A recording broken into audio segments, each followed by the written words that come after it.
नमस्कार दोस्तों, मेरा नाम है शिवशंकर तिवारी और आप देख रहे हैं आपका अपना YouTube channel exam warriors begins. दोस्तों, आपकी आरआरसी ग्रुप डी का जो इंतज़ार था अब वो ख़त्म हो चुका है, क्योंकि आरआरसी जितने भी हैं सभी वेबसाइट्स पे इनकी नोटिफिकेशंस आ चुके हैं। ऑलरेडी आपने हो सकता है पढ़ा हो, और अगर नहीं पढ़ा है तो मैं यहाँ पर आपकी इस वीडियो में पूरे एग्ज़ाम शेड्यूल के बारे में डिस्कस करने वाला हूँ कि आपके जो भी एग्ज़ाम्स होंगे वो किस डेट से स्टार्ट होंगे और कब तक चलेंगे। इन शेड्यूल में जो भी इंफॉर्मेशन दी गई है उन्हें हम ब्रीफली से जानेंगे ही जानेंगे, लेकिन उसके अलावा कुछ चीज़ें हैं जिस पे और भी ज़्यादा डिस्कशन करने की ज़रूरत है। उसमें से जो सबसे इम्पोर्टेंट चीज़ है वो है नॉर्मलाइजेशन को लेकर, क्योंकि इसके पहले जो आरआरबी की तरफ से जो भी नोटिफिकेशन आई थी एनटीपीसी के टाइम पे या फिर उसके पहले, तो उसमें ये क्लियरली मेंशन था कि नॉर्मलाइजेशन का कोई प्रोसेस नहीं होगा। और फाइनली जब एनटीपीसी का रिजल्ट आया तो वहाँ पे नॉर्मलाइजेशन किया भी नहीं गया। उसके कुछ अपने रीजंस थे क्यों नहीं किए गए। क्या आरआरबी जो ग्रुप डी का एग्ज़ाम होने वाला है यहाँ पर लेवल 1 का, क्या इसमें नॉर्मलाइजेशन होगा? क्या ये जिस जो कंडीशंस यहाँ पे अप्लाई हो रही है, क्या यही सारी कंडीशन एनटीपीसी में भी हुई थी? अगर ऐसा है तो हम इन चीज़ों को कंपैरिजन करेंगे और समझेंगे कि क्या यहाँ पे नॉर्मलाइजेशन होगा कि नहीं होगा।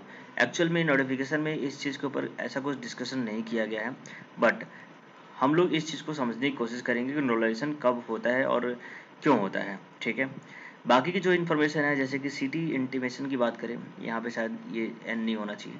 ठीक है, ये मिस्टेक हो गया। सिटी इंटीमेशन का जो लिंक है वो कब से एक्टिवेट हो जाएगा वो मैं आपको बताने वाला हूँ। नोटिफिकेशन में दिया है एडमिट कार्ड डेट जो होगा वो कब से आप एडमिट कार्ड अपना डाउनलोड कर पाएंगे। ठीक है, इसके अलावा जो इम्पोर्टेंट चीज़ है वो ये है कि कौन से एग्ज़ाम जोन है ना वहाँ के एग्ज़ाम्स पहले होंगे, क्योंकि आपको पता होना चाहिए कि आप जिस जोन में हैं क्या उस जोन का एग्ज़ाम यहाँ से स्टार्ट हो रहा है नहीं हो रहा है। ठीक है, और जो बाकी के जोन हैं जिनका इसमें नेम नहीं दिया गया है उन जोन का एग्ज़ाम कब होगा ये भी हम इस वीडियो में डिस्कस करने वाले हैं। तो ये सारी चीज़ें हैं जो आपको एंड ऑफ द वीडियो तक पता चल जाएगी, तो आप लास्ट तक बने रहिएगा। ये सारी डिटेल्स मैं आपके साथ शेयर करने वाला हूँ। वीडियो अगर अच्छा लगता है तो प्लीज़ आप इसको लाइक किया करिए, है ना, और अपने फ्रेंड्स के साथ शेयर भी करिए। ठीक है, इसके अलावा अगर आप चैनल पे नए हैं तो चैनल को सब्सक्राइब कर लीजिए। एक चीज़ और आपको बता दूं कि इस चैनल पे ना ही सिर्फ मैं इन्फॉर्मेशन प्रोवाइड कराता हूँ, बल्कि मैं आपकी एग्जाम की प्रिपरेशन भी कराता हूँ। करंट अफेयर से रिलेटेड जो चीज़ें हैं वो मैं day by day daily basis पर लेकर के आता हूँ। इसके अलावा जीके स्ट्रैटेजी से संबंधित जो भी इंपॉर्टेंट टॉपिक्स होते हैं उन सभी टॉपिक्स पे क्वेश्चन क्विज यहाँ पे मैं कराता हूँ। तो आप हमारे चैनल के साथ जरूर जुड़े रहिए, यहाँ से आपको बहुत सारे बेनिफिट्स मिलने वाला है। इसके अलावा एग्जाम स्ट्रैटेजी मैं यहाँ पे आपके साथ डिस्कस करता हूँ, जिसमें आपको मैं बताता हूँ किस तरीके से आप एग्जाम को आप क्रैक कर पाओगे। ग्रुप डी को लेकर के ही मैं अगली वीडियो लेकर के आने वाला हूँ, क्योंकि अब बहुत दिन बाकी नहीं रह गया है। मुश्किल से 12-15 दिन का, 15 दिन भी नहीं है, मुश्किल से 12 दिन का समय बचा हुआ है। तो इस समय में आपको अभी क्या करना चाहिए, कैसे अपनी प्रिपरेशन करनी चाहिए, वो मैं आगे आने वाली वीडियोस में डिस्कस करने वाला हूँ। तो अगर आप इन सभी इन्फॉर्मेशंस को जानना चाहते हैं तो कृपया करके आप चैनल को जरूर सब्सक्राइब करिए और बेल आइकन को दबाइए, ताकि जब भी मैं इस वीडियो को लेकर आऊँ तो आपको उसकी इन्फॉर्मेशन मिल जाएगी। ठीक है, तो चलिए नोटिफिकेशन देखते हैं आरआरबी की क्या लिख कर आई है। तो देखिए ये है government of India ministries of railway की तरफ से आई हुई नोटिफिकेशन। ठीक है, इसमें क्या क्या चीज़ें मेंशन दी गई हैं वो हम देखते हैं। तो चीज़ें हैं notice on exam schedule for the CBT phase 1। ये फेज 1 में ऐसे करके कई सारे फेज बनेंगे, इसलिए यहाँ पे इसको फेज 1 लिखा गया है। ठीक है, CBT of above CEN will be held in multiple phases. ठीक है, accordingly the first phase of the exam is phase 1 will be held from the 17th of August to 25 अगस्त। ठीक है, यानी कि 17 अगस्त से लेकर के 25 अगस्त तक का जो फेज 1 है उसमें एग्जाम होने वाले हैं। ये लगातार पेपर चलेंगे 17 से 25 तक का, और मे बी ये पूरे के पूरे कितने 7-8 दिन हो रहे हैं। ठीक है, 8 या 9 दिन हो जाएंगे, तो ये 9 दिन तक लगातार पेपर चलेंगे। ठीक है, subject to the prevailing condition and government guidelines issued from the time to time, है ना। तो कोविड-19 की पैंडेमिक को ध्यान में रखते हुए ये सारे एग्जाम्स यहाँ पे कंडक्ट कराए जाएंगे। इसके अलावा आगे क्या चीजें ली गई हैं, in order to restrict long distance travel of large number of candidates the CBT has been planned in multiple phases by grouping different RRC.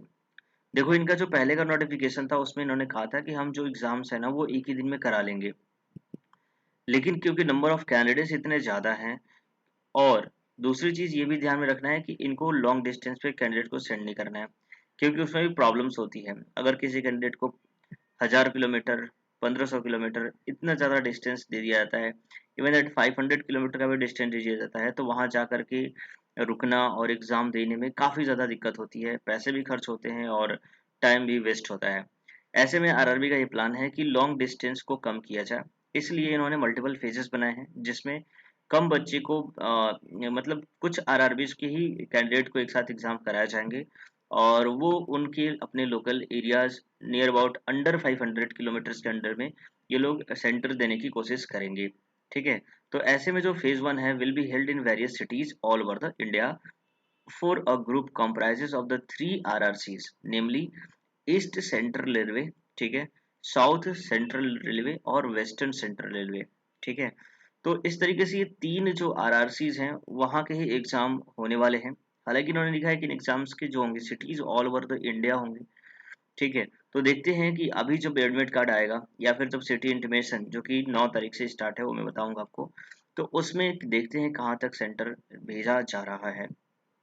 बात करते हैं जिन कैंडिडेट ने यहाँ आरआरबी से बिलोंग करते हैं। आपको पता होगा कि ईस्ट सेंट्रल रेलवे किस जोन में आता है। जैसे कि अगर हम बात करें ईस्ट सेंट्रल रेलवे की, यानी कि आप कोलकाता से बिलोंग कर रहे हैं। ठीक है, साउथ सेंट्रल रेलवे की बात करें तो साउथ के जो कैंडिडेट होंगे जैसे कि, और वेस्टर्न रेलवे जो होता है मुंबई का होता है ना, मुंबई से आपने फॉर्म फिलअप किया हुआ है। और साउथ में आपका अगर देखा जाए तो मेरे ख्याल से हैदराबाद या फिर विशाखापट्टनम ये जो नया बना हुआ है, उसके अलावा चेन्नई जो है, इन सभी आरआरबी से अगर आप बिलोंग करते हैं तो वहाँ के कैंडिडेट का एग्जाम यहाँ पे पहले कराया जाएगा। तो क्योंकि देखो यहाँ पर मल्टीपल फेजेस यहाँ पे बन चुकी हैं, तो डेफिनेटली यहाँ पर नॉर्मलाइजेशन का जो प्रोसेस है वो होना ही चाहिए। क्योंकि यहाँ पर अगर डिफरेंट फेजेस बनाए गए हैं और तीन आरआरबीज हैं, तो और इन आरआरबी इन इन सभी तीन आरआरसी के एग्जाम जो भी हैं वो एक दिन में हो नहीं रहे। जैसे कि आपने देखा होगा कि एनटीपीसी का जो सीबीटी 2 जो एग्जाम था वो भी डिफरेंट डिफरेंट डेट्स में हुए थे, लेकिन जिस आरआरबी का एग्जाम था उस आरआरबी का एग्जाम एक ही दिन था, एक ही फेज में हुआ करता था। ठीक है, अलग अलग आरआरबीज का अलग अलग डेट्स में था, लेकिन एक आरआरबी का एक ही दिन एग्जाम हो गया था, इसीलिए वहां पर नॉर्मलाइजेशन का प्रोसेस नहीं किया गया। लेकिन अगर किसी आरआरबी का एग्जाम जो है एक से ज्यादा दिन तक चलता है तो वहां पर नॉर्मलाइजेशन करना ही होता है। ठीक है, तो अगर या तो ये नॉर्मलाइजेशन करे या फिर नॉर्मलाइजेशन को जो हटा करके इन्होंने परसेंटाइल बेसिस की जो बात कही थी, है ना, इनके नोटिस में पहले आपने देखा होगा परसेंटाइल प्रोसेस की बात करी थी, तो या तो वहां पर ये परसेंटाइल को लेकर गए। यहाँ पर इन्होंने क्लियर नहीं किया है, लेकिन इसके पहले वाला जो नोटिफिकेशन था वहां पर इन्होंने परसेंटाइल को ही बताया था कि नॉर्मलाइजेशन नहीं किया जाएगा, बल्कि उसकी जगह पे परसेंटाइल फॉर्मूले को ये अप्लाई करेंगे, जिसमें आपके रैंकिंग के बिहार पर आपको, मतलब आपके नंबर के बिहार पे आपको रैंकिंग दी जाती है। तो मे बी यहाँ पर परसेंटाइल जो फॉर्मूला है वो अप्लाई होगा। तो ये चीज़ें आपको समझनी होगी। अगर आपको परसेंटाइल फॉर्मूले के बारे में नहीं पता है, उसके बारे में मैंने ऑलरेडी वीडियो बना रखी है, आप उसे देख सकते हैं कि परसेंटाइल जो है वो कैसे काउंट किया जाता है। ठीक है, आगे देखते हैं exam schedule of the remaining phases RRC will be announce in due course. अब जो बाकी के फेजेस हैं, बाकी के जो आरआरसी हैं, उनका एग्जाम कब होगा। देखिए, एग्जाम जो होगा मेरे ख्याल से जैसे कि 25 अगस्त को एग्जाम इनका खत्म हो रहा है, तो इनके ही कुछ दिन बाद, यानी कि अप्रोक्सीमेटली जैसे पीछे जो एग्जाम्स हुए थे मल्टीपल फेजेस में, तो वहां पर 10 डेज का गैप आ रहा था, है ना। एक एक फेज का एग्जाम होने के बाद अगला जो फेज था वो अप्रोक्सीमेटली 10 डेज के बाद में हो रहा था। तो मे भी ऐसा ही हो सकता है, अगर 25 अगस्त को यहाँ पे खत्म हो रहा है तो आपका जो एग्जाम है वो नेक्स्ट मंथ यानी कि सितंबर में स्टार्ट, फर्स्ट वीक ऑफ सितंबर में स्टार्ट हो जाएगा। ठीक है, तो बाकी आरआरबीज के भी कैंडिडेट इस बात का ध्यान रखेंगे कि आपका भी एग्जाम जल्दी हो जाएगा, उसमें किसी भी तरह का कोई डिले यहाँ पे नहीं होने वाला है। आगे देखते हैं, दिया गया है the link for the viewing the exam city date and downloading of the travel authority for SC/ST candidate will be made live latest by the 10 hours on the 9 August. तो ठीक है, 9 अगस्त को आपको ये सारी चीजें जो लिंक जो है वो आपको एग्जाम सिटी का मिल जाएगा, यानी कि 9 अगस्त को आपको पता चल जाएगा कि आपका जो एग्जाम है वो किस सिटीज में भेजा गया है, ताकि आप अपना अरेंजमेंट, अगर आपका डिस्टेंस पे हो गया बहुत ज़्यादा, तो उसके लिए आप अरेंजमेंट कर सकें, वहाँ के लिए टिकटिंग वगैरह निकाल सकें। SC/ST कैंडिडेट जो है वो ट्रैवल अथॉरिटी यहाँ से डाउनलोड कर सकते हैं, वो भी 9 अगस्त से ही डाउनलोड कर पाएंगे। ठीक है। इसके अलावा downloading of e call letter की बात करें तो देखिए ये हमेशा से ही आपको पता है कि 4 दिन पहले एग्जाम के 4 दिन पहले आपको इसको डाउनलोड करने का मौका मिलता है। जिस डेट में मतलब कि आपका अगर 17 अगस्त को ही पेपर है तो उससे 4 दिन पहले यानी कि 13 तारीख को आप अपना जो है एडमिट कार्ड जो है वो डाउनलोड कर पाएंगे। ठीक है। ये सारी इन्फॉर्मेशन दी गई है जो काफ़ी ज़्यादा इंपॉर्टेंट है। इसके अलावा बाकी जो चीज़ें दी गई हैं कि आधार लिंक्ड बायोमेट्रिक ऑथेंटिकेशन जो है वो यहाँ पर डन किया जाएगा, जिसमें आपको क्या एग्जाम सेंटर से पहले जाने से पहले आप इन चीज़ों का ध्यान रखें कि अपने साथ आधार कार्ड जरूर लेकर के जाएं।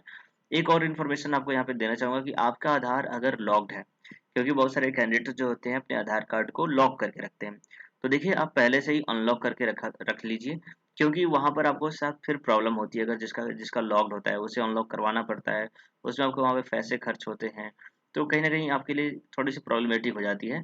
तो आधार कार्ड बायोमेट्रिक कंपलसरी है, वो होगा ही होगा। ठीक है। तो आप जो है आधार कार्ड को अनलॉक करके ही वहाँ पे जाएं। Candidate are required to bring their original Aadhaar card, तो ये भी आपको मेंशन रखना है।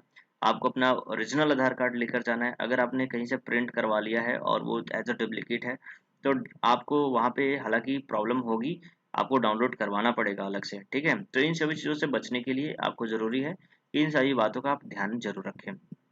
इसके अलावा क्या लिखा गया है, candidate are advise to refer only to the official website of the RRBs for latest update on the recruitment process, please do not mislead unauthenticated sources. तो ठीक है, ये आपके लिए है भाई, आपको समझना चाहिए किसी भी ऐसी अनऑथराइज पर्सन के साथ डीलिंग नहीं करनी है जिससे कि आपको और प्रॉब्लम हो जाए, आपके फ्यूचर के साथ प्रॉब्लम हो जाए। ठीक है। क्योंकि अगर आप इसमें इस तरह की चीज़ों में, क्योंकि आपको पता है कि कोई भी ऐसा करा नहीं सकता, मे भी होता होगा बट वो काफ़ी ज़्यादा नज़दीकी लोग होंगे, बट आपको अगर कोई ऐसा बोल रहा है कि करा देंगे तो वो आपके साथ धोखेबाजी है। पैसा भी डूब जाएगा, समय भी चला जाएगा और करियर भी खराब हो जाएगा। तो इस तरह की चीज़ों पे बिल्कुल ध्यान नहीं देना है। आपको आरआरबी की तरफ से जो भी नोटिफिकेशन मिलती है बस उन्हें ही आप फोकस करें। इसके अलावा be aware of thought of whose try to misguide candidate, है ना। तो ये सारी बातें लिखी हैं कि आपको किसी भी फेक प्रोमिसेस के ऊपर ध्यान नहीं देना है, किसी भी दूसरी बातों के ऊपर ध्यान नहीं देना है। जो आरआरबी वेबसाइट पे बातें मेंशन की जाती हैं, इस तरीके से जो नोटिफिकेशंस आते हैं, इन्हीं चीज़ों के आपको ऊपर फोकस करना है। तो ये पूरी डिटेल इन्फॉर्मेशन थी। उम्मीद करता हूँ कि आपको ये सारी इन्फॉर्मेशन समझ में आ गई होंगी। ठीक है। तो अब अपने एग्जाम की बढ़िया से प्रिपरेशन करिए। एग्जाम का डेट आ चुका है, पूरा शेड्यूल आ चुका है ना। अब बाकी है तो आपका डेट कब होगा ये आना। तो इसलिए आपको करना क्या होगा कि अब एग्जाम की प्रिपरेशन कैसे करनी है उसके ऊपर आपको फोकस करना होगा। तो आपको मैं अगली आने वाली जो मेरी वीडियोज है उसमें मैं बताने वाला हूँ कि अब जो बाकी के दिन बचे हुए हैं आप अपनी किस तरह की स्ट्रैटेजी को फॉलो करोगे, जिसकी वजह से अभी तक आपने जो पढ़ाई की है उसको आप 100% अचीव कर पाओगे। ठीक है।